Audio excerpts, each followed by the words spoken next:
Si estás viendo este video, probablemente sea por dos razones. Uno, porque no estudiaste ingeniería en sistemas, informática o similar y quieres aprender. O dos, porque estudiaste y no te enseñaron muy bien. O tal vez sí, y quieres repasar. Bueno, son tres razones, pero no importa. No importan las razones que sean, estás aquí para aprender fundamentos de ingeniería de software y eso es lo que te voy a enseñar en este momento. Vamos a empezar con las partes de la computadora. Bueno, vamos a empezar definiendo qué es una computadora. Una computadora es una máquina electrónica capaz de almacenar información y tratarla automáticamente mediante operaciones matemáticas y lógicas controladas por programas informáticos. Básicamente una máquina que usa electricidad, que almacena y procesa la información. Y normalmente nosotros conocemos esto como si fuera una computadora. Bien, una computadora tiene varias partes y dependiendo de la computadora van a variar sus componentes. Pero principalmente una computadora tiene primero esto. Esto es lo que se le conoce como CPU o unidad de procesamiento central. Este es como el cerebro de la computadora.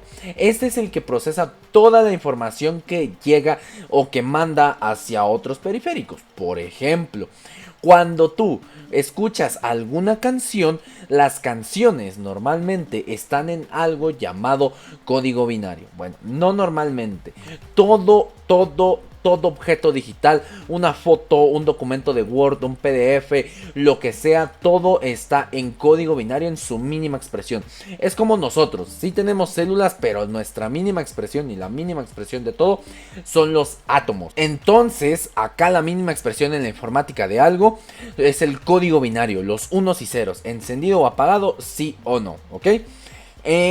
Cuando tú escuchas una canción, en realidad estás escuchando pips y pausas, o sea, pip, pip, pip, pip, pip, pausa, pero a super alta velocidad, tanto que no te estás dando cuenta. Al igual que cuando ves una imagen, cada uno de esos píxeles tiene un conjunto de cifras binarias que determinan cuál va a ser el color que se va a pintar.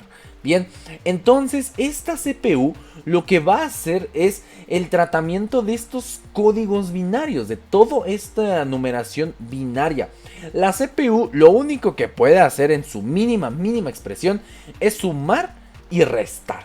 Ya la división y la multiplicación de binarios son resultados de la suma y resta.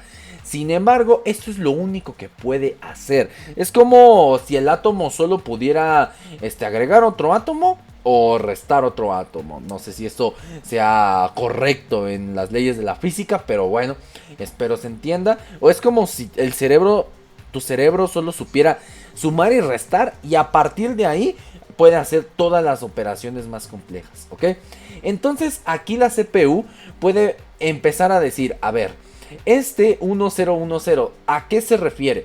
Dentro de ese 100001 viene información también de qué es audio, es video, qué es. Entonces, imagínate que sea una canción. Si es audio, lo manda por esta placa, esta cosa de circuitos que ves acá, que se llama placa madre o motherboard.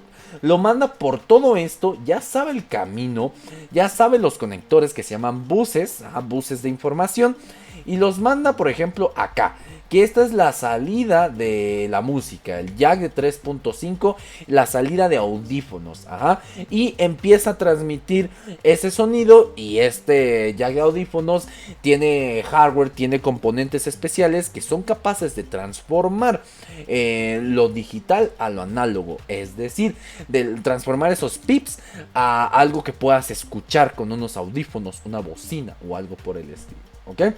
Bien, pero ¿qué pasa si es algo más complejo? ¿Qué pasa si es algo llamado Windows? Windows es un sistema operativo. Un sistema operativo es un programa, es un software que maneja la computadora. Velo de esta forma. Tú tienes un cuerpo. Tu cuerpo es tu hardware, lo físico, lo que puedes tocar. Y tu software sería tu mente, ni siquiera tu cerebro ni tus neuronas, tu mente, lo que estás pensando, hasta tu alma incluso, si lo quieres ver o si crees en eso, está bien, hasta podría ser eso, ¿ok? Normalmente se dice que el hardware es el que recibe los golpes cuando hay un error del software, ¿verdad? Nosotros, en nuestro caso sería lo mismo, tú le dices una grosería a alguien y tu hardware, o sea, tu cuerpo va a recibir los golpes de algo que dijo tu software, es decir, tu mente. Entonces, este sistema operativo, como es muy grande, como es muy pesado, necesita guardarse en algo, porque sí, la CPU tiene una pequeña memoria llamada caché, que guarda pequeños unos y ceros de instrucciones recurrentes, de instrucciones que siempre hace. Ajá. Por ejemplo, aquí guardas algo unas instrucciones de algo llamado BIOS. La BIOS es como el software de la placa madre, porque la placa madre, es decir, todos estos circuitos atrás tienen otra cosa, tienen otro software que se debe encender primero, que le dicen qué hacer, que le dicen el camino de la conexión de audio hasta el procesador y viceversa. ¿Ok? Bueno, entonces, ¿dónde se guarda este sistema operativo? Bien, primero tenemos algo llamado, supongamos que es esto. No, yo sé que no es esto, pero a veces se parecen un poquito. Supongamos que esto es la unidad de almacenamiento. Ajá. Que puede venir de dos formas. Puede ser un disco duro. O puede ser un SSD. Aquí en esta unidad de almacenamiento se guarda el sistema operativo, es decir, los archivos, los componentes, los gráficos, la imagen de la carpetita, los sonidos de Windows, de Mac, de Linux que permiten operar este sistema operativo. Pero para que esto funcione necesito una memoria intermedia que funcione mucho más rápido y que contenga los programas que se están ejecutando para que pueda el procesador consultarla de manera más rápida. ¿Por qué? Porque esta unidad de almacenamiento, el disco duro o el disco de estado sólido o la unidad de estado sólido mejor dicho, estos son una memoria lenta. Sí, guardan toda tu información, pero son una memoria lenta. Necesitamos algo más rápido que le lleve el paso al procesador. Y eso es la memoria de acceso aleatorio o memoria RAM. La memoria RAM lo que guarda son todos los programas que se están ejecutando al momento. Es decir, que si tú tienes 100 pestañas de tu navegador favorito, entonces se van a almacenar ahí. Si tienes Word, Excel, PowerPoint, PDF, Chrome, tienes un juego, tienes YouTube y tienes otras cosas corriendo al mismo tiempo, entonces se van a guardar ahí, en la memoria de acceso aleatorio. ¿Por qué? Porque dentro de la RAM o de la memoria de acceso aleatorio, tú tienes algo así, tienes este cuadro, tienes muchas celdas de memoria. Y el sistema operativo va asignando al azar, como van llegando, la información. Y entonces, cuando un programa quiere ser abierto, por ejemplo, o lo estás usando, el sistema operativo no pregunta dónde está, no los ordena, no, simplemente, pum, aquí está y vámonos. Es un proceso rápido. Esto también tiene una desventaja. La desventaja de la RAM es que no es una memoria a largo plazo. Es decir, que cuando tú apagas la computadora, el celular, la laptop o demás, se borra la RAM y cuando tú enciendes el celular, enciendes la RAM, y cuando tú enciendes el celular, se vuelve a cargar el sistema operativo o lo que se esté usando dentro de la RAM. Por eso, por este mismo proceso de que la información tiene que pasar aquí, acá y luego acá, no es tan recomendable, por lo menos en celulares, eliminar la multitarea. ¿Por qué? Porque a lo que estás haciendo es replicando este proceso que consume más batería y más proceso del procesador, valga la redundancia. Así que deja que tu celular gestione la batería. El sistema operativo Android o iOS sabe gestionar mejor la batería que tú. Bien, esta es la RAM. Una memoria súper veloz, la CPU, el cerebro de la computadora, la unidad de almacenamiento. Que la unidad de almacenamiento, como te lo mencionaba, puede venir en un disco duro o una unidad de estado sólido. Claro, tenemos ya variantes de ambos, pero esta es su anatomía principal. En el disco duro, este es el disco duro, tenemos un disco literal que va girando a 3600, 5000 y algo, o 7200 revoluciones por minuto, o sea, vueltas por minuto, ¿verdad? Y tenemos esta cosa que se llama cabezal. Si aquí tú tienes ubicado, por ejemplo, no sé, supongo que aquí está Word, ajá. Entonces, lo que tiene que pasar es que el cabezal tiene que buscar esta información y literal tocar donde está el campo de memoria de Word. Pero ¿cómo detecta eso? ¿Cómo es que hace eso? Bueno, este va girando y al momento de que se encuentra en el área en la que el cabezal puede actuar, que sería más o menos esta área de acá, ajá.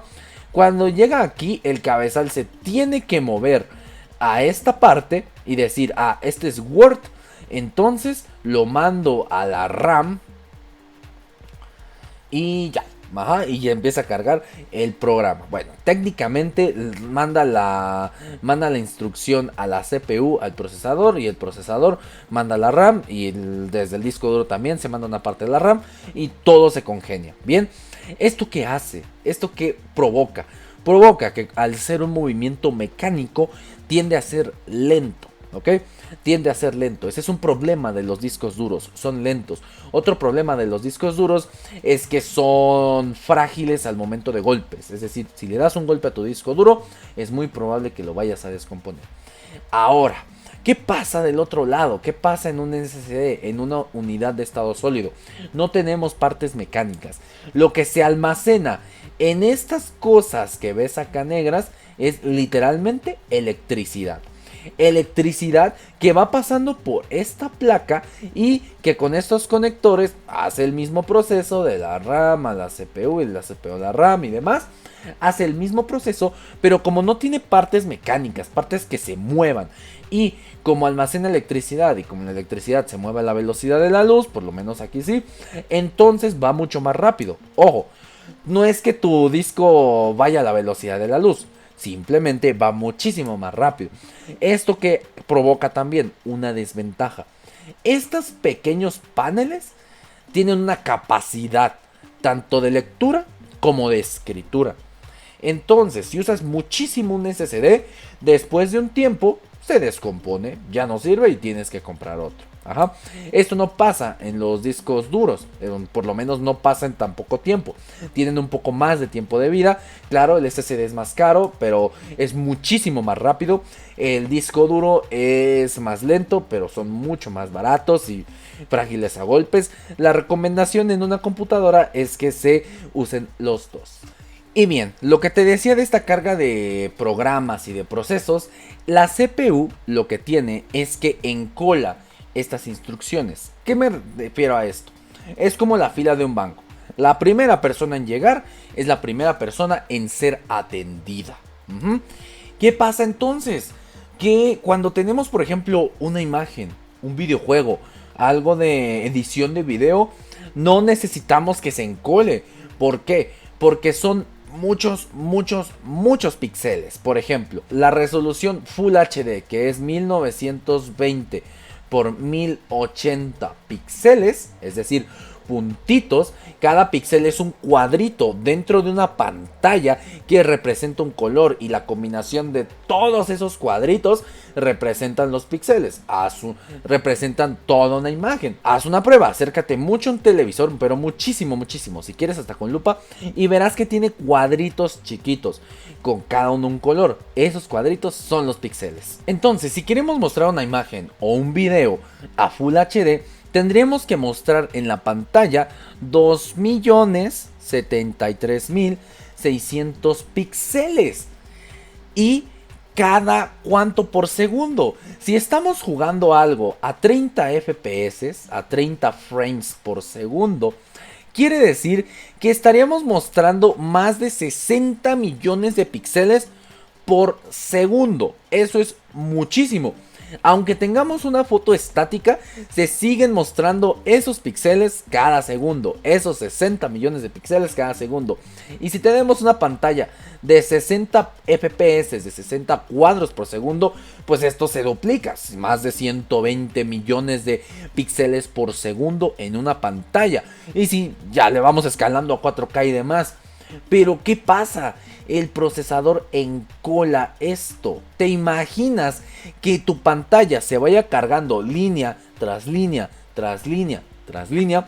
Antes, en las computadoras viejitas, eso pasaba porque normalmente no tenían, o era muy básica, algo que se llama GPU, unidad procesadora de gráficos. Esta GPU procesa gráficos. Puede ser en una de estas tarjetas enormes con ventiladores grandotes, o puede estar integrada en el procesador, ¿ok? Lo que hace la GPU es procesar mucha información al mismo tiempo. Son especialistas en procesar mucha información y muchos cálculos al mismo tiempo. Por eso es que las están usando para minar criptomonedas, porque normalmente si se usa Proof of Work, que eso es otro tema que luego te explico, normalmente las criptomonedas se minan o se obtienen con algo llamado Proof of Work, es decir, con resolver un algoritmo matemático. Ajá.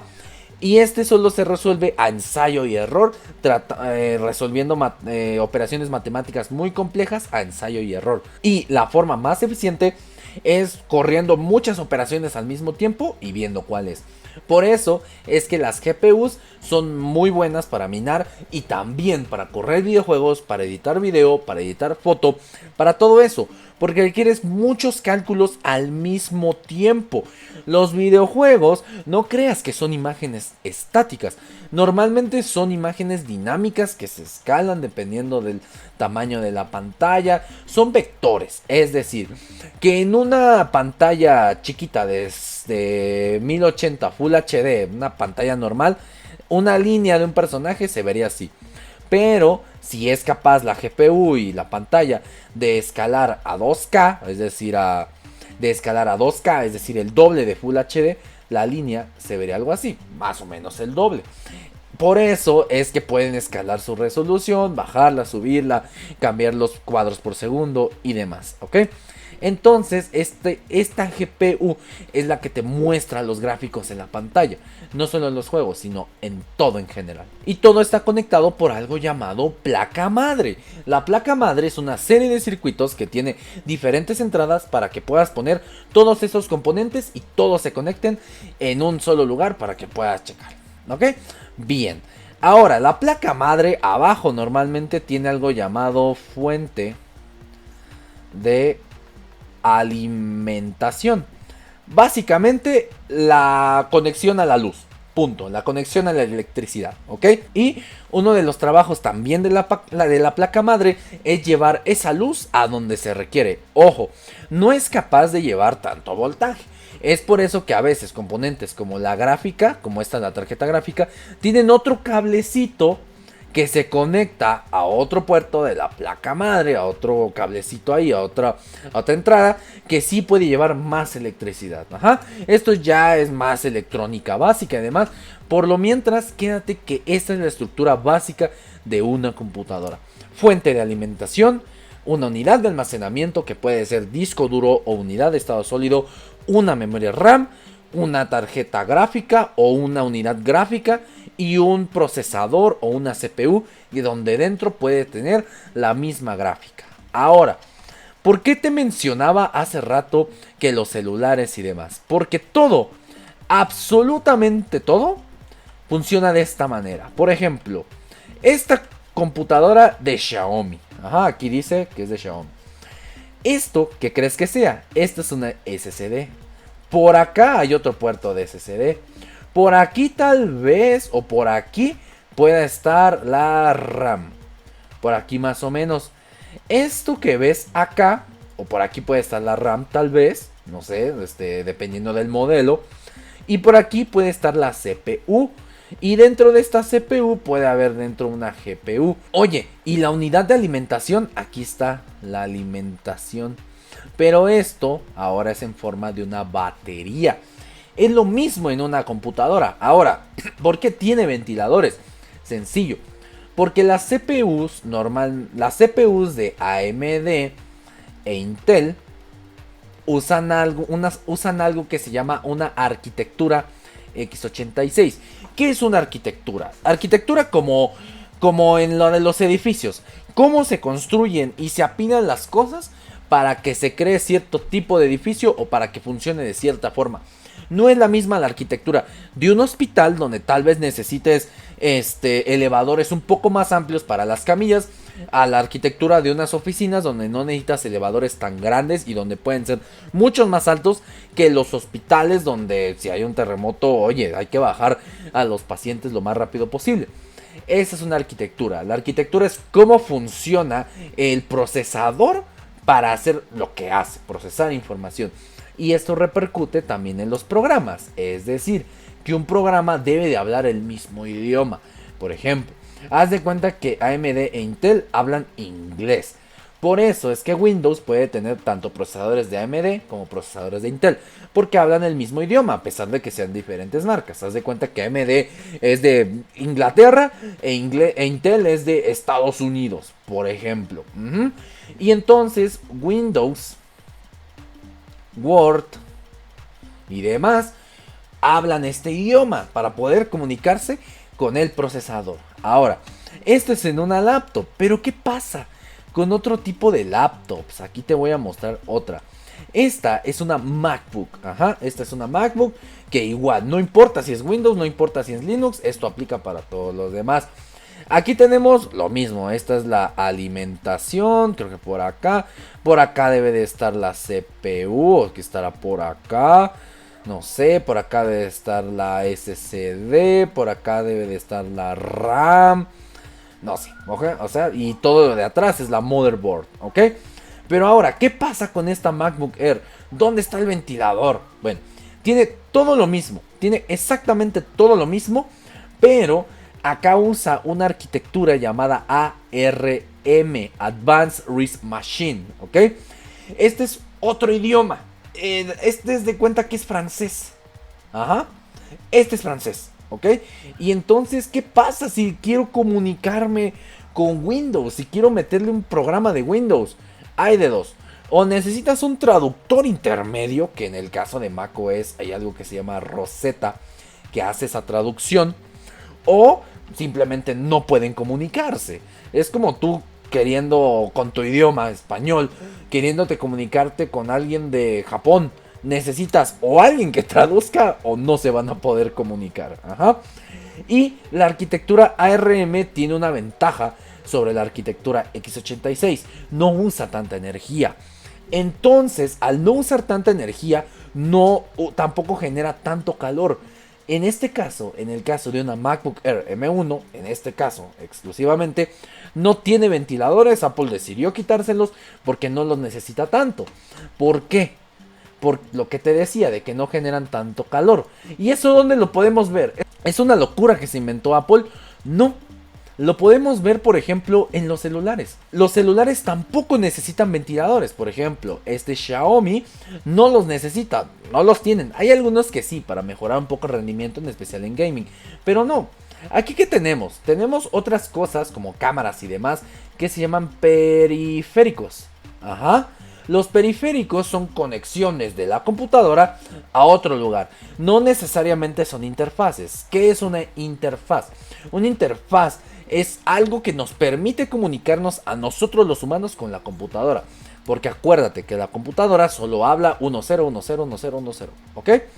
Pero, ¿cómo nos comunicamos? Con una cosa llamada teclado, que tiene la A, que tiene la Z, que tiene la flecha, que tiene el 5, y que cuando nosotros lo presionamos, el sistema operativo junto con el procesador saben que eso lo deben de interpretar como una A, como una Z, como sea.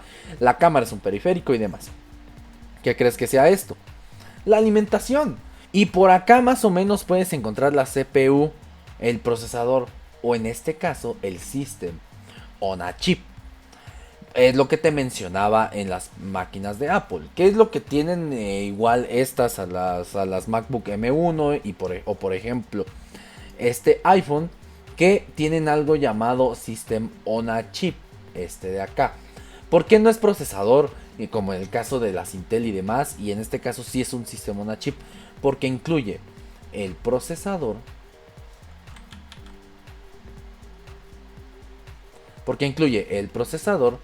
la GPU, los modems. ¿A qué me refiero con modems? El que te permite conectarte al Wi-Fi, al Bluetooth, a la red celular y demás.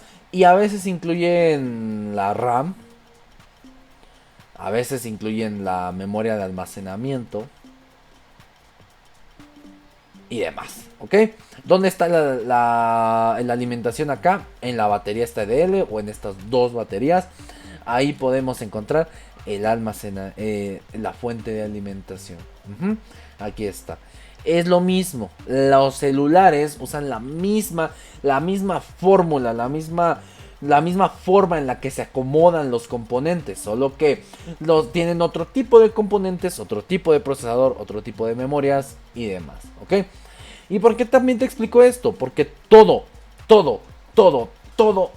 en el mundo, este router, tu tele Wi-Fi, todo son computadoras. Las computadoras, las famosas computadoras de los automóviles, todos son computadoras. Este Apple Watch es lo mismo. Aquí tienes todos los cables. Esta batería, esta cosa negra, no el Taptic Engine. Este de acá es la fuente de alimentación. También esto. ¿Qué es esto? Estos son las alarmas de los centros comerciales, que cuando pasas por algo ahí que no pagaste, empieza a sonar muy feo. ¿Qué es lo que pasa? La ropa que te está robando tiene un pequeño chip chiquitito, microscópico a veces. O a veces sí se ve, o a veces nada más está dentro de otra cosa. Pero a veces es chiquitito, una cosita de nada. No tiene pantalla, por ende no tiene GPU. Pero cualquier cosa que no tiene pantalla no necesita una GPU. Sin embargo, sí tiene una CPU, sí tiene una RAM, sí tiene una ROM o memoria de almacenamiento, y tiene una placa madre. Y también tiene una fuente de alimentación. Ah, caray, pero no carga una batería, o no creo que haya una batería tan chiquita. Bueno, su fuente de alimentación son estas cosas que ves acá, estos paneles, estos postes. ¿Qué es lo que hace? Estos postes generan señales electromagnéticas. Generan este tipo de señales que son muy débiles para afectarnos de alguna forma a nosotros. No te dan cáncer, no te dan nada, ninguna enfermedad, no afectan tu celular, nada. Pero sí son lo suficientemente fuertes para darle señal a este chip, darle un pequeño chispazo para que encienda todo su programa. Y como es algo muy sencillo, como es algo que ya está precargado y demás, carga súper rápido. Y en el momento, está programado para que en el momento que se active, emita una señal que llegue aquí. Este está esperando la señal, y cuando detecta la señal, ¿qué crees que pasa? Empieza a sonar que te estás robando esa playera. Estos también son procesadores. Desde la computadora más cara que te puedas imaginar, desde los centros de datos de Google, de Microsoft, de Amazon, de todos estos, hasta estos pequeños chips, todo son computadoras. Por eso es que hay que entender cómo funcionan. ¿Por qué? Porque estamos rodeados de ellas, y en algún punto de la historia siguiente tendremos incluso una dentro de nuestro cuerpo. Digo, ya estamos cargando computadoras pegadas a nuestro cuerpo. No sería descabellado después pensar que podríamos tener una adentro. Y es por eso que hay que saber cómo funcionan, porque en un futuro también nos estaremos conociendo a nosotros mismos. Y bueno, espero que te haya gustado esta primera clase de una serie de fundamentos de ingeniería de software. La siguiente va a ser de cómo funciona el internet. Te doy un spoiler, no es por satélites como lo crees. Así que déjame en los comentarios qué te pareció, qué aprendiste, si te explotó la cabeza o si ya sabías todo esto y solo lo reafirmaste. Bueno, déjamelo en los comentarios y estaré ahí conversando contigo. Sígueme en mis redes sociales y suscríbete a este precioso canal si es que te sirvió esta información, y es que si te expliqué mejor de lo que hizo tu profesor en 6 meses. Así que también activa la campanita y recuerda que hago en vivos muy seguido enseñando programación. Y sobre todo, recuérdalo muy bien, que esto no es brujería, es tecnología.